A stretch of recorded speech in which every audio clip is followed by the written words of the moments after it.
Bonjour à tous, aujourd'hui une vidéo encore un petit peu spéciale sur les cartes Magic les plus chères en général, c'est-à-dire quelles éditions, comment savoir si on est avec un trésor à la maison, dans son grenier, dans sa cave ou je ne sais quoi. Surtout, faites attention, vous avez peut-être des milliers d'euros, des dizaines de milliers d'euros sans le savoir dans votre grenier.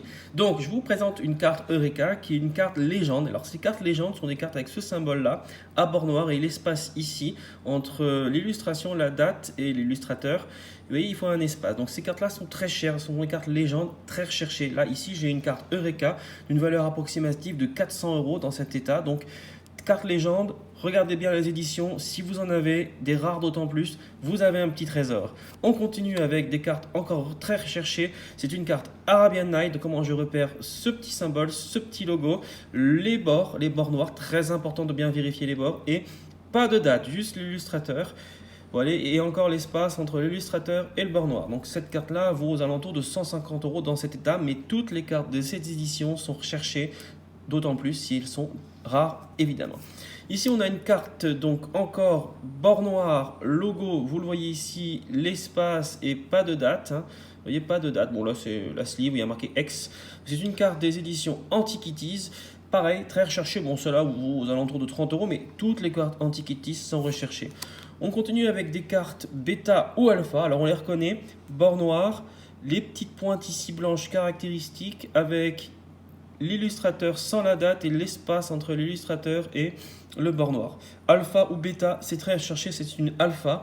Les bêta, elles ont un bord plus arrondi, un bord différent de toutes les autres cartes Magic. On continue avec des cartes des éditions Unlimited, encore très recherchées. Là, on a Illusionary Mask en très bel état, c'est au-delà de 150 euros. Alors, c'est pas la mieux, mais c'est déjà beaucoup. Le mieux, évidemment, c'est d'avoir les Power 9 que j'ai déjà présenté dans une vidéo ultérieure. Donc ici, on a une Unlimited. Pourquoi? Parce qu'elle est à bord blanc. Jusque-là, c'est pas très rare, mais ce qui est intéressant, c'est qu'il n'y a pas de logo et surtout, juste l'illustration, l'illustrateur, pas de date et l'espace ici. Vous voyez, il y a un espace assez conséquent entre le bord et l'illustrateur. On continue avec des cartes ici de la liste de réserve très recherchée, carte Mirage, Diamant de l'œil du lion, Lion's Eyes Diamond. Donc ça c'est une carte qui peut coter aux alentours de 200 euros. Si vous en avez une, vous avez un petit trésor. Je continue avec Cuirassé Phyrexian.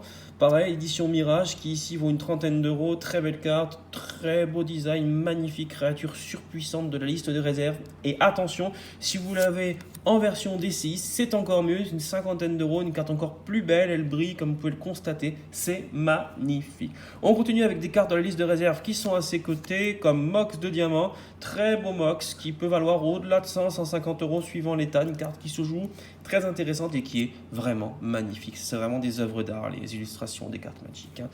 On continue donc avec une carte de l'édition The Dark. Comment on repère The Dark? Le petit symbole, la petite lune noire ici, le bord noir. Ici, on a l'illustration, la date, l'illustrateur et encore l'espace caractéristique des cartes qui sont rares. Donc, faites attention, regardez-les. Screecher, ça vaut au-delà de 30 euros. C'est toujours une très belle carte. Et on a cette carte magnifique qui est une exception. Une carte assez récente, mais c'est une Gurulande. Je vous l'ai déjà présentée. Malheureusement, je n'ai plus l'île qui vaut au-delà de 1000 euros dans un état parfait. Mais c'est une carte réellement somptueuse. Donc, je vous la conseille. C'est au-delà de 300 euros. Ça 350, 400, ça dépend de l'état. Celle-là, si vous l'avez aussi, vous avez des trésors. Allez, ciao ciao!